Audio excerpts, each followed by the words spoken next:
អ្នកអង្គការគិតមេងប្រធានសភាពាណិជ្ជកម្មកម្ពុជានិងជាប្រធានក្រុមប្រឹក្សាពិគ្រោះយោបល់ធុរកិច្ចអាស៊ានសម្រាប់កម្ពុជានៅថ្ងៃទី4 ខែមិថុនា ឆ្នាំ 2025 បានអញ្ជើញចូលរួមកិច្ចពិភាក្សាវាងក្រុមប្រឹក្សាពិគ្រោះយោបល់ធុរកិច្ចអាស៊ាននិងអគ្គនាយកអាស៊ានកិច្ចពិភាក្សានេះបានប្រព្រឹត្តទៅនៅរាជធានីភ្នំពេញក្នុងឱកាសនៃកិច្ចប្រជុំអគ្គនាយកអាស៊ានលើកទី35ក្រោមអធិបតីភាពរបស់បណ្ឌិតគុណញឹមរដ្ឋមន្ត្រីប្រតិភូនាយករដ្ឋមន្ត្រីទទួលបន្ទុកជាអគ្គនាយកនៃអគ្គនាយកដ្ឋានគុយនឹងរដ្ឋាភិបាលកម្ពុជានិងជាប្រធានកិច្ចប្រជុំអគ្គនាយកអាស៊ានលើកទី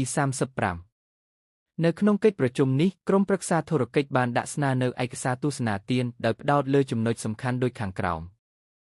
1ការសម្រួលនីតិវិធីទំនិញជាប់កម្រិត Restricted Goods Streamlining ស្នើលុបបំបាត់ការចុះបញ្ជីស្ទួនការត្រួតពិនិត្យនិងការដាក់បន្ទុកស្នើសុំអាជ្ញាប័ណ្ណសម្រាប់ផលិតផលគ្រឿងសម្អាងម្ហូបអាហារគ្រឿងអេឡិចត្រូនិកនិងឧបករណ៍វេជ្ជសាស្ត្រដែលបានអនុលោមតាមស្តង់ដារបច្ចេកទេសរបស់អាស៊ានរួចរាល់2ការធ្វើសាមញ្ញកម្មនីតិវិធីសម្រាប់សហគ្រាសមេគ្រួសហគ្រាសធុនតូចនិងមធ្យម3ការធ្វើទំនើបកម្មពាណិជ្ជកម្មតាមប្រព័ន្ធអេឡិចត្រូនិកឆ្លងដែន Modernize Cross-border E-commerce រៀបចំឲ្យមានសំណុំទិន្នន័យដែលមានភាពស៊ីសង្វាក់គ្នា Harmonized Dataset ក៏ដូចជាគំរូប្រមូលពន្ធពីអ្នកលក់ Vendor Collection Model